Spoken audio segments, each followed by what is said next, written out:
Listen up. It's the number one voice of the tri-state. I'm number one. It's Cooking Up 215. So let the show begin. Turn me up.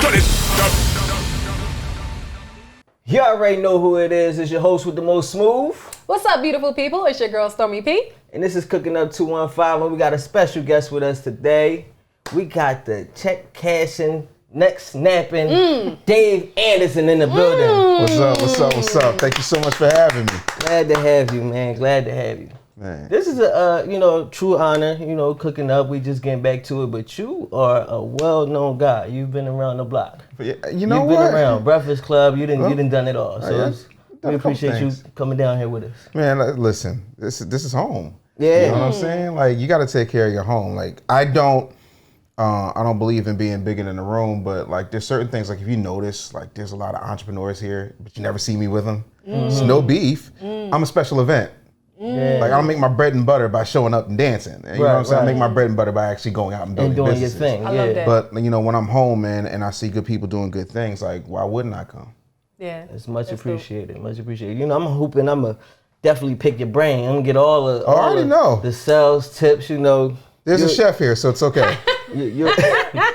So we pay you in the sandwich, like you told Trey Songz to give you a sandwich, and you can Listen, yeah. Oh my God. Which one of y'all? Oh man, and he's singing. Listen, it works. You do a lot. I've done a few things. So like you used to sell alarm systems and everything. Yeah, I did. Worked for ADT. Yeah, well, that came later. I worked for Honeywell. Honeywell has home security systems, Okay. and I was going around to people who had ADT systems, and I was taking bolt cutters and cutting their systems. What? For what? So you was cutting their system I'm sorry, so that they could call you to get the... No, not even that. I would do it during a demonstration. Here's why, right? Oh, okay. I'm a good guy, son, brother, nephew of cops. Right. I'm not going to hurt you. Right. But imagine I wasn't.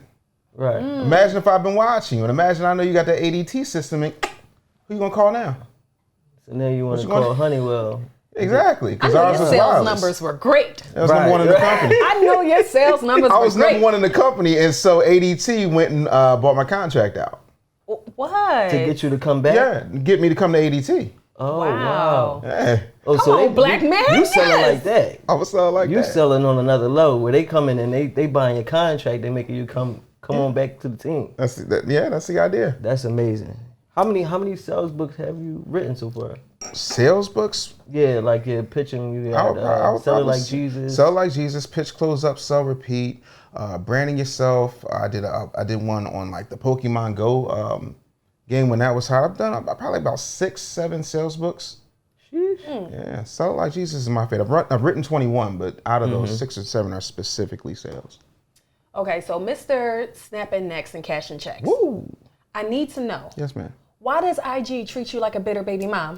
If you don't know, what I mean, first he couldn't go live, then he could only join other people's lives, and now his main account got disabled. Right. Who you beefing with at IG? Let me know. I don't know. You're not sharing the I honestly money. don't listen. IG don't like that. The thing of it is, you know what I mean? Zucks wants what Zucks wants. Not Zucks. And the thing of it is, he doesn't like people like me who know how to manipulate the system without having to spend money on ads and things of that nature. And so, these things are to be expected. So, if I unfollow 30 people too quickly, violation, let's get him off of here. Really? Yeah, and it's funny when it happened. I talked to Reza Islam. He was like, "Congratulations, my brother, you've graduated."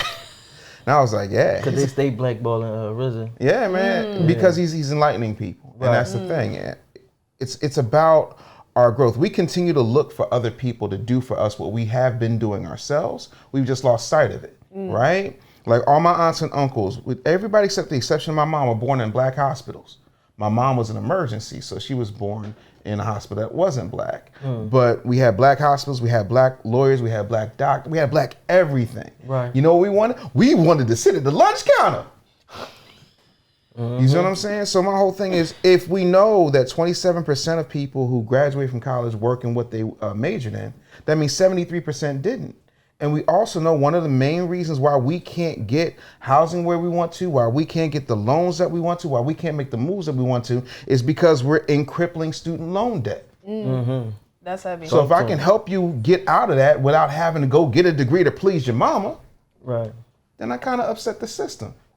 And is that your goal when you're teaching everybody how to get out there and go get it? Is you trying to empower them to, you know, self-employment, to go out there and just, you know, be your own boss? Even if you don't want to be your own boss, own the things that will allow you to live free. Why would I? Do you know the one thing you can't buy or can't make any more of? Time. Damn right. I can always get some land. I don't care what nobody says. Land is finite, but I can get some. Time. Do you know how much an hour is to somebody who's 49 minutes away from the person that they love? You see what I'm saying? Like, that means you got a window, you got a park, you gotta get up there, and if you're lucky, you got 3 minutes left. Right. You see what I'm saying? Like, time is important. So buy back your time. If you're having a full-time job, right? And that full-time job says that you get 5 vacation days. How is any entity going to tell you that all you have is 5 days to enjoy yourself and rest, spend time with your family? You ain't got to tell me, because that's always been my thing. I can't have it. I mean, Smooth, if I'm being honest, bro, like, if you know what a job actually is, you'd never work one. Right. It is the monetization of your gifts, skills, and talents. So that means that they hired you because you have gift, skills, and talents that they can monetize. So if they can monetize your gift, skills, and talents, why can't you? Right. Now, I have a question. What advice do you have for people who want to be an entrepreneur and want to go into these things for themselves, but they haven't really found their niche? You found your niche. You just don't know how to go about making money with it. Give me a niche. Anything. I don't know. I mean, what if I like to collect stamps? Great. Do you have any idea how many stamps are worth? Like $32,000. Some stamps are worth $500,000. Do you realize that there are people right now on eBay who just went through their attic and found old books of stamps because great grandpa Skippy used to collect stamps? They don't have time to go through those. You could buy that book off of eBay for $32 and then go get it appraised and find out how much each of those stamps are worth. That's true. So let's talk about you. In your past, you got, you know, you've been doing radio since you were about 9 years or so. old. You've been in the radio game. So you used to produce for Wendy Williams, executive producer Ricky Smiley shows. Yep. So how did you end up not even in that area anymore? How did you end up in the sales part? Like, how did you? Sometimes in entertainment, they catch you up on the fact that you're entertaining. And they don't really let you see the real game that's being played while you're entertaining people, right? Is that the money-making side? It's the money-making side, and it's also how they leverage your skills to close deals. And so I was going out with the salespeople thinking I'm just being a good team player, but I'm closing the deal. So they're getting 20% commission, and I'm getting a $500, $1,000, $1,500 talent fee every week. But I'm like, how much is that package every week? And if the package is $25,000 and you're only giving me $500, $500,000, $1,500, the math ain't mathin' for me. Math ain't mathin'. Right? Also, I would give certain ideas, and then people would ignore those ideas, and then they whitewash them and put them through the system, and then next thing you know, I've come up with an idea, and I'm like, great idea. Right. like I didn't just see that. I just literally all right. So I said, you know what? Fuck this. I'm retiring. And I realized that the one thing that happens if everything on your resume is TV, radio, film, stand-up. They try to keep you in they don't trust you being at a regular job. Bitch, I just want to feed my family. I don't have that type of pride. I ain't above nothing. I ain't below nothing. Right. So the only jobs that would take a risk on me were sales jobs. And there's two things I can do with this mouth. Eat. Shut up. I didn't say nothing. I felt it in the force. Eat and talk to you. So if I can talk to you, if I can build a rapport, if I can build a relationship with you, right, you're going to trust me enough to buy what I'm selling. Now, I stand behind quality products because I'm not nasty and I got to go home and I want to sleep at night. You know, it's the whole thing about being, from Philly and you don't want to really have your name out here dirty. Because there's some people got their name out here dirty. I stood behind everything I sold. And, that's how I ate. And I never looked back at that point.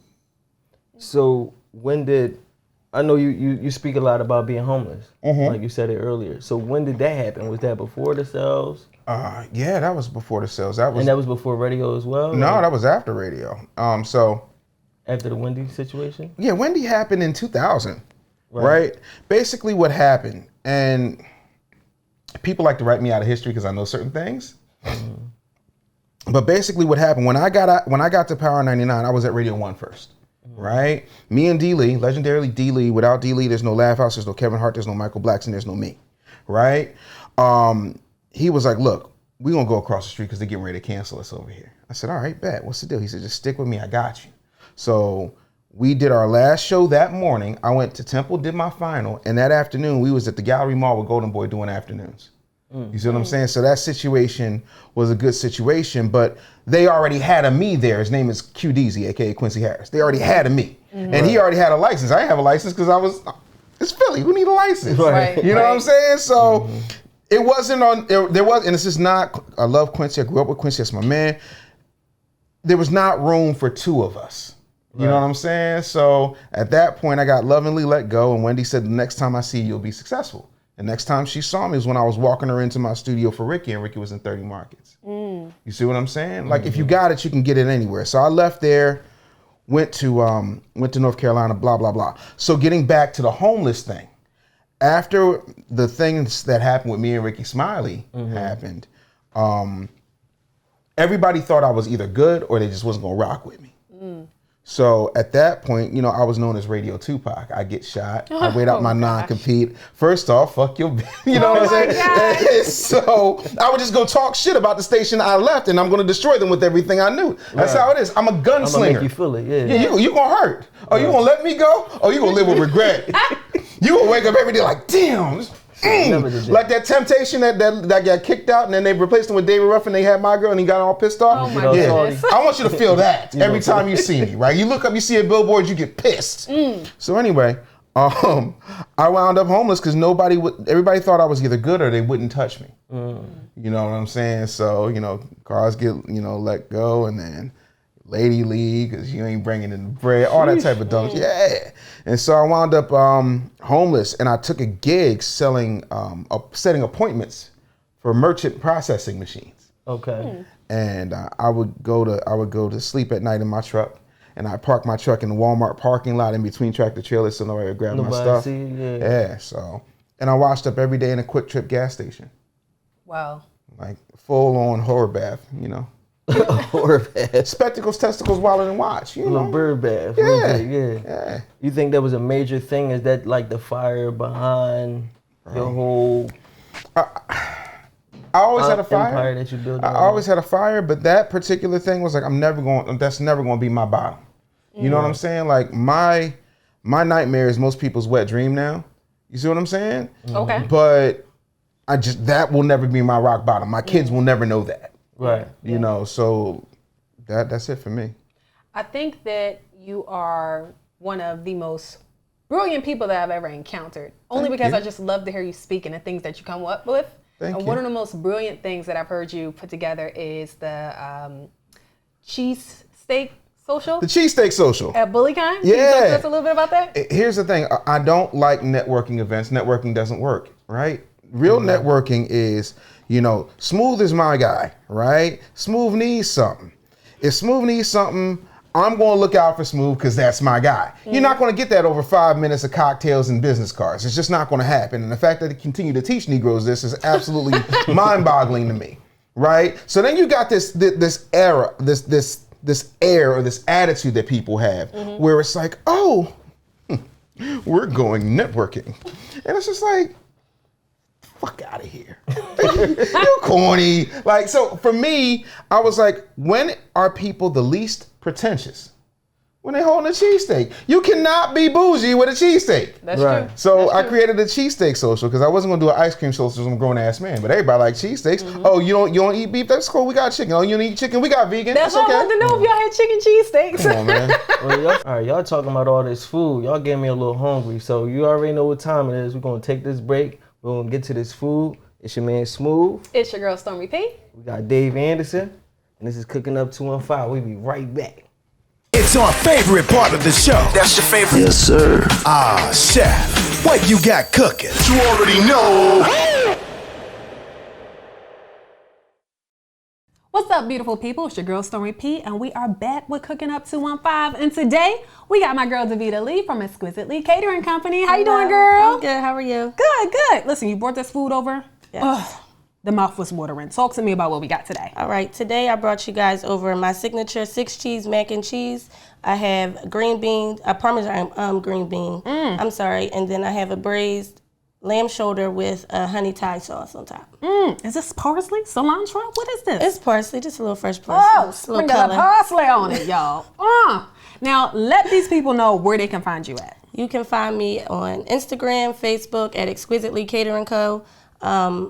Email me at exquisitelycateringco.com, and you can find me any time of the day, every day of the week for whatever meal you would like to have. You can find her and this bomb mac and cheese, okay? Make sure you girls or guys hit my girl up. The 90s neon cut is popping. The chocolate is popping. The skin is flowing. It's your girl, Stormy P, out here at Cooking Up 215. Let's get back to the show. All right, beautiful people, back again, Cooking Up 215. It's your girl, Stormy P. It's your boy Smooth. And we got my guy, Dave Anderson, in the building. Yeah. Do you see this lovely food? I do. I heard the mac and cheese is better than mama's. Listen, I'm excited. Yeah. Now, question. Do you think it's going to be better than your mama's? Yeah, because, no, most definitely. Just, Most You definitely. playing a dangerous game today, brother. Yeah, no, because she said it with so much confidence. I don't doubt her. She said that with meaning. Now, we were talking about a few things before the break, and we're talking about your journey and all the things you've accomplished. So I wanted to ask, what was the moment where you really sat back and said to yourself, like, I think I'm popping a little bit. Like, did I make it? Is this it? Is it it for me? I don't think that moment's ever going to come. I think I'm not going to be alive to see that moment. You think so? Yeah. With all the things that you've already accomplished? Absolutely. Why? I don't fit the narrative. Here's what I mean by that. If I were Lee Daniels, all day. If I was Tyler Perry, absolutely. If I was some type of coon and buffoon, by all means. Shucking and jiving? Those that I'm going to do it, dog, does that. But the thing of it is, when you're somebody who is everything that they say you're not supposed to be, that you can't be, I'm not dead, I'm not in jail, I don't have, a bunch of kids running around here, you know what I'm saying? I've never paid child support in my life because I don't have those issues, you know what I'm saying? I have a beautiful family, like everybody's good, like that's not a narrative that you hear, right? I didn't rob anybody, I ain't steal from anybody, I ain't cheat nobody, so. Are you sure you're a real person? Yeah, unfortunately I am. Okay. You know what I'm saying? Like I can show you the stretch marks, but you're eating, so. Thank you, okay. Yeah, no, I just don't think that's gonna, I've never had that moment. I've had moments where I was like, oh, this is great, and let me put it to you like this. You ever play Super Mario Brothers? Yeah. All right. Every time he goes, right, it's like, I'm sorry, Mario, but your princess is in another castle. So, what was my break with Wendy? Nope, because there's a million and one things that happened after that. Yeah. Was my break with Ricky? Nope, because there's a million things that happened after that. Yeah. Was my break with Les Brown? Nope, because there's a million things that happened after that. There's never a final level. The final level is death. You see what I'm saying? And I think that people will look back at my body of work and say, okay, this dude really did a lot, which is why I'm doing my docu-series. Okay. So as black people, we let other people control our narrative. And tell our story. And tell our story. I was like, no, I'm not doing that. And not on some Antoine Fisher, like Dave Chappelle said, I couldn't be Antoine Fisher because I would, add in a few things with it. No, like I'm very raw and very honest, because when you look at your past, you're not looking at you. You're looking at somebody you used to be. That's heavy. So like when people come in, they were like, you want me to tell everything? Yeah, say whatever your truth is. Right. You're not talking about me. You're talking about 28-year-old me. That dude been gone. Yeah. You know what I'm saying? Yeah. So like growth, you get to see that. And I tell people, I said, once you see it, you realize I won in the end. Right. You know what I mean? I don't answer to nobody but God. You feel like they make it a little harder because, like you said, out here cooning and buffooning. No. And I feel like when you're doing your thing and you're doing it humbly, but you're doing it. Mm-hmm. You ain't at every meeting where every cool guy at. You know what I mean? You're not fighting for a seat at the cool table. Do they? You know what I mean? Do they make it harder for you to succeed a little bit? If you could make it harder for me to succeed, you'd be controlling me. Okay. I control my own narrative. Right. You might be able to put an obstacle in front of me. Right. But you ain't gonna stop me, right? And last time I was trying to get at somebody's cool table was like 1993. Like, who are you that I need to impress you? I need to impress God. You know, I need to impress upon my daughters what a black man looks like who handles his business, right? So that they don't go picking out knuckleheads. My concern is not what you think you can do to stop me. My concern is what I can do to nullify you before you start. So speaking of picking out knuckleheads, I actually wanted your opinion on a little discussion that's going viral right now. Okay. So I don't know if you heard, but there was a clip from a podcast, and the man was saying that a high-earning woman is less attractive. And he was like, you know, who wants you after you've achieved all these things? Are you familiar with this thought process? How do you feel about it? Talk to me. I'm sorry, I don't understand stupid. Okay, Yeah, me too. Cool. Yeah, no, I don't get that. If you are making money and you are handling your own, that means that one, you're not coming to me for mine. Two, that means that you are not thinking about anything other than how I show up for you. Yeah. You know, so to me, that's a real honest relationship. My problem is I feel like the men who have this point of view or this narrative are never successful within themselves. Well, that's your problem. You're looking at adult males as men. Okay. So, for example, I have a 23-year-old. Really? Right? Yeah. Oh my God. And the funny thing is, like, she thinks she's grown too. And what was crazy about that is, legally on paper, she's an adult. Right. But if I'm paying for your toilet paper and I'm paying for your rent, you ain't grown. That's true. We put adult males and adult females in men and women's categories and expect them to behave as such. That's a problem. So that tells me that your picker's broken. Your picker's broken? If you can't tell the difference between a man and an adult male, yes. That's why you have a whole lot of, my baby daddy ain't shit, but you lay down with him and had raw sex with him. So at some point, he was something. Tis true. Tis true. Your picker. The Henny was popping. That's what it is. Listen, that Jack Tennessee honey straight, boy. Listen. Oh, the Honey Jack. Had 3 baby mamas. Well, before we go any further, can we talk about the mac and cheese? Listen. I'm about to say. It is good, y'all. It's damn so good. good. There's something special about that mac and cheese. It's damn good. When you get the little crust in there too. I said, I'm trying to say, you gotta portion it just right. You know what I mean? You don't want to eat all the crust first. No. You need it to complement the cheesiness at the bottom. Yeah, we gonna have. How you feel about it? I just want a crust infusion. Like I need more crust. I need more crust More on crust, the inside. please. I think we need to like lasagna-fy this thing. Layer So it. layer that. You see what I'm saying? So it's crust in every that's a good idea, though. on the business bullies. Yeah, it don't never stop with you. No. And we spoke behind the scenes about your acquisition of a empanada company. Yes, Azato's Empanada Kitchen, absolutely, out of Atlanta. Out of Atlanta. Okay. Do you have a lot of businesses out of Atlanta, or is Philly like your main hub, or you don't care where it's at? I have businesses on 6 continents. Shoosh. Yeah, Heavy. No, it's just how it turned out. I wasn't like, I'm going to take over the world. Look at me, every place but Antarctica, because I'm a big and bad businessman. Like, no, that's how it turned out. Opportunities come, I put myself in a situation and I go for it. You just go for it. Yeah. What is your prize jewel? Me. You are. That was what do you call that? Politically correct answer. Here's you don't have a business that you like, I'm so glad. This is my favorite. This motherfucker right here, if I ain't get this, I'll be, you know what I mean? No, I really feel like, so there are businesses I love for different reasons, right? So there's a business in Uptown called the 1225 Place, right? It's a nice venue. With that business, we also have a security firm and we also have a braiding salon. Why is that important? I got a 6-year-old. Get her hair braided. If I own a braiding salon, I got paid for it. That's smart. You know, if I'm touring, I got a security company. It means I got to pay for it. True. If I want to have events, I have an event space. You ain't got to pay for it. You catch on quick, bro. Real fast. Listen. So like that's the whole thing. But my partners in that are a beautiful couple.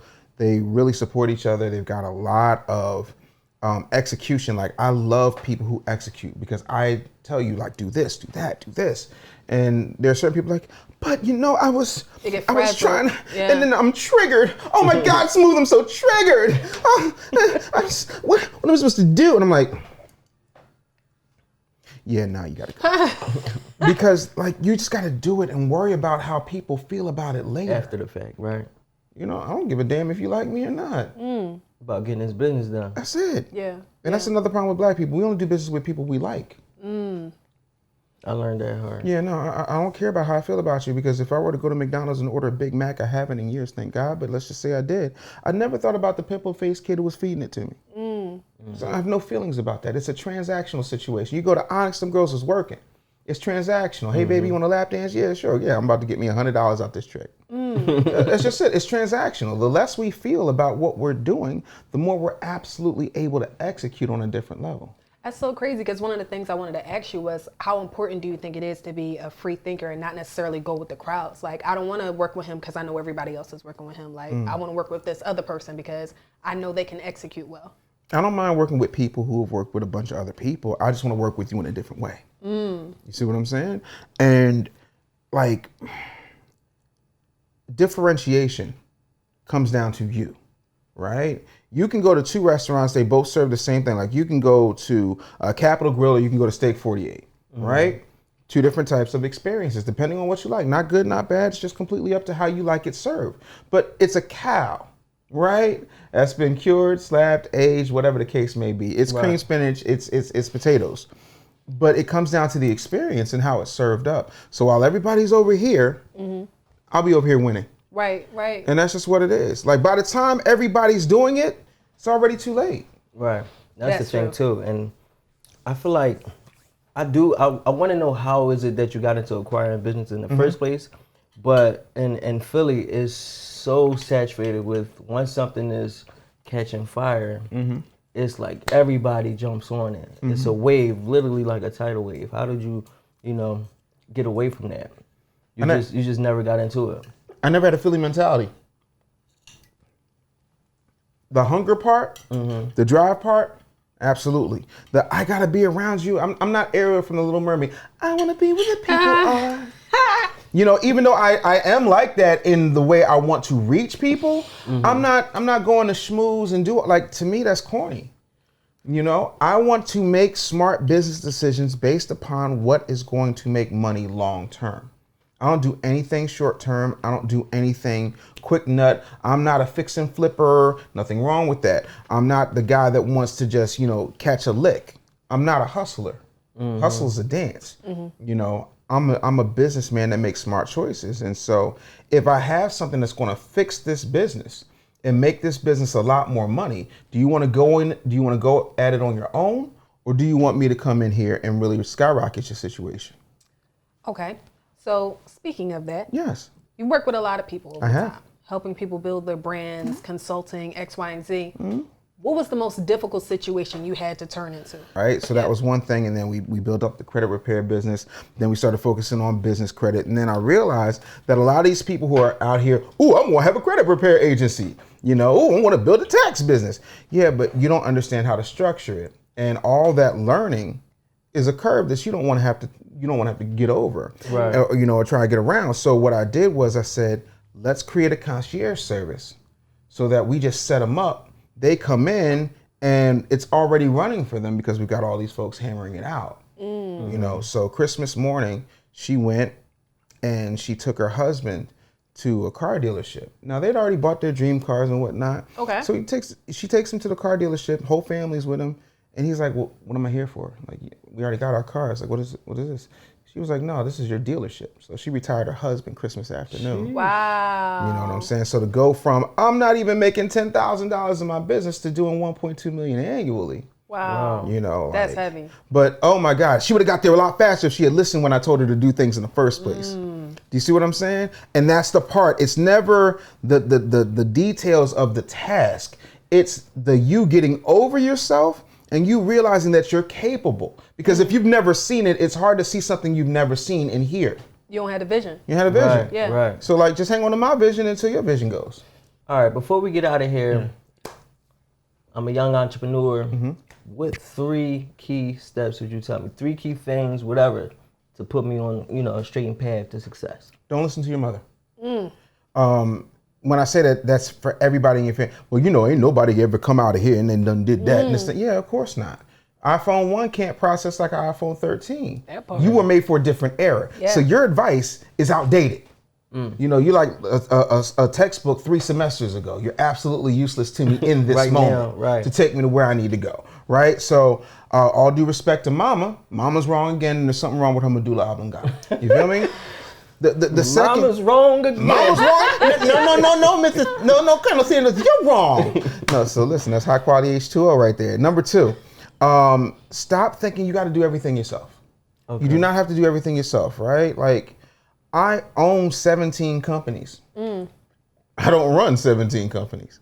See, you got a bunch of people talking about CEOs and don't know what a CEO actually is. It's a chief executive officer. That is a hireable and fireable position.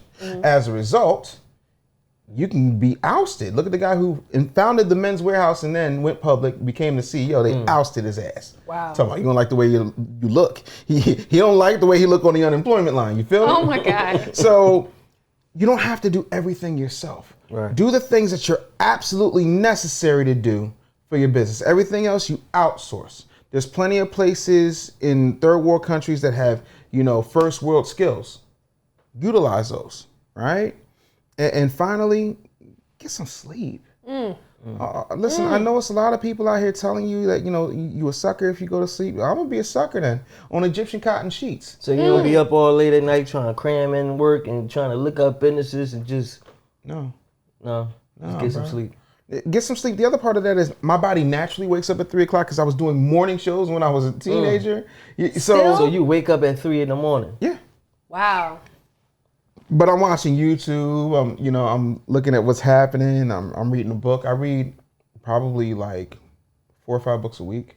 You know, and that's what I do. But I also make sure I'm getting at least 7 to 8 hours of sleep. Let's say it again, please. 7 to 8 hours of sleep. These people telling you not to sleep. While you're sleeping, I'm up working. I do more before 9. You are not the arms. You're not the armed forces, sir. Need you to calm that down. The thing of it is, all of us that have, would you say, popping or have made it? Popping moment, we have people to make us look good. Like I teach at Temple University. I teach social media marketing. It's my curriculum. It's my syllabus. But if you think I'm doing my own slides, you have not been paying attention. Right. There's no glory in doing my own slides. It's how I present them. You know, so get out of that. Just start to rest.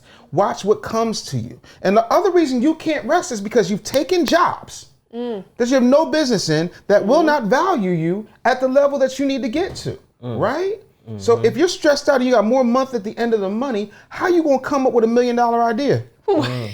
More month at the end of the money. I like that. I like that. Because check to check isn't enough. It's not enough. No, so like that's my whole thing. You have more month at the end of the money. So you can't possibly have the creative space to do what's necessary. So if you rest and you double down and you put people in place to empower you, they'll make money. Right now I'm making money and I'm sitting here with y'all. You don't pay me for this, but the food is paying enough. I want that. It's not a flex. We pride ourselves on them. It should be what everybody does. That should be the goal. But you're not going, I'm on my corporate hustle. I'm just going to work and do this. There's no reason. You're never going to get there. And if you do, you're going to be too old to enjoy it. So that's it, man. Don't listen to mama. Figure out what you absolutely need to do. And get some sleep. Please. Go to sleep. Absolutely. After you watch the show, though. Don't go to sleep before the show. No, please don't sleep on me. Yeah, don't. You live with regret. Don't come do get that. these jewels. But please. We really appreciate you coming through. Man, I appreciate the lamb show. shoulder. This was amazing. Yes. Definitely let the people know where they can find you. Absolutely. Taste that mac and cheese. So you got freegamealert.com, right? I got amazing webinar there. My books are everywhere. You can go to businessbullyshow.com for the rundown of absolutely everything, the podcast. I'm still on all social media platforms. My Instagram has changed, but by the time this airs, hopefully my Instagram will be back. But if it's not, one monkey don't stop no show. That part. So at the Business Bully and Business Bully TV on Instagram. So there you go. It's your boy Smooth. It's your girl Stormy P. We got Dave Anderson. Yeah. This is Cooking Up 215 and we out.